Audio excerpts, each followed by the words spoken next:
রাষ্ট্রপতি নির্বাচনের আরো খবরাখবর নিতে চাই। এ পর্যায়ে যুক্ত হচ্ছেন মোহন ইসলাম এবং শফিকুল হক, দুজনই সংসদ ভবনের একজন ভেতরে একজন বাইরে অবস্থান করছেন। আমি মোহন ইসলামের কাছে শুনতে যেতে চাই। মোহন, এক এক করে সংসদ সদস্যরা ভেতরে প্রবেশ করছেন এবং আপনি তাদের সঙ্গে কথা বলছেন, আমরা সেই ছবিগুলো দেখছিলাম।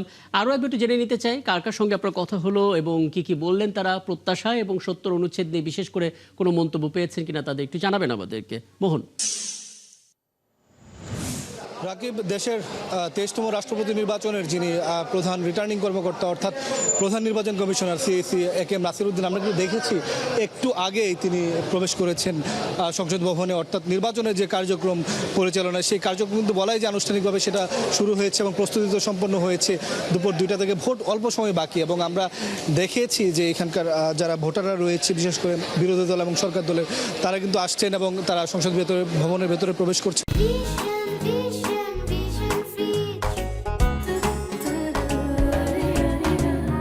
আমরা সকালের দিকে আসলে বিরোধী দলে যারা আছেন এমপিরা যারা রয়েছেন ভোটাররা তাদের সাথে কথা হয়েছে।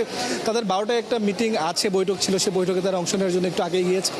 পরবর্তীতে কিন্তু আমরা সরকার দলে যেই এমপিরা রয়েছেন এবং সরকারের যে মন্ত্রীরা রয়েছেন তাদের সাথে কথা বলেছি। যেমনটা বলছিলাম যে আপনার বন ও পরিবেশ বিষয়ক যিনি মন্ত্রী রয়েছেন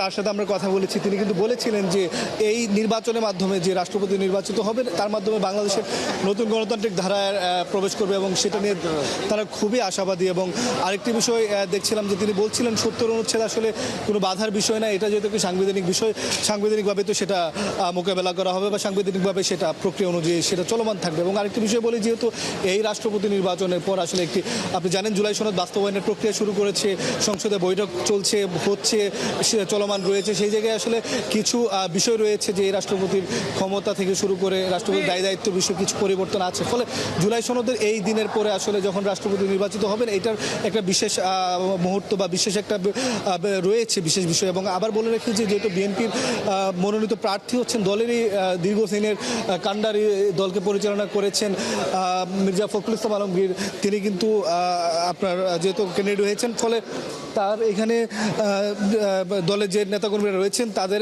অনেক বেশি আশা আকাঙ্ক্ষা রয়েছে। এখানে অনেক মন্ত্রীর প্রতিমন্ত্রীর কথা বলছেন। আমরা একটু বিএনপির যিনি প্রচার সম্পাদক এবং সরকারের প্রতিমন্ত্রী সুলতান সালাউদ্দিন, নির্বাচনে ভোট দিব এটি একটি আলাদা একটি অনুভূতি। বাংলাদেশের মানুষ গণতন্ত্র প্রিয় এবং বিএনপি একটি আধুনিক উদার গণতান্ত্রিক দল। বিএনপি সবসময় গণতন্ত্র লালন করেছে। যতবার এই দেশে গণতন্ত্র হলসট খেয়েছে ততবার বিএনপির হাত ধরেই গণতন্ত্র কিন্তু ঘুরে দাঁড়িয়েছে। রাকিব, এই সরকার আমরা শুনছিলাম, আরো শুনবো মোহন।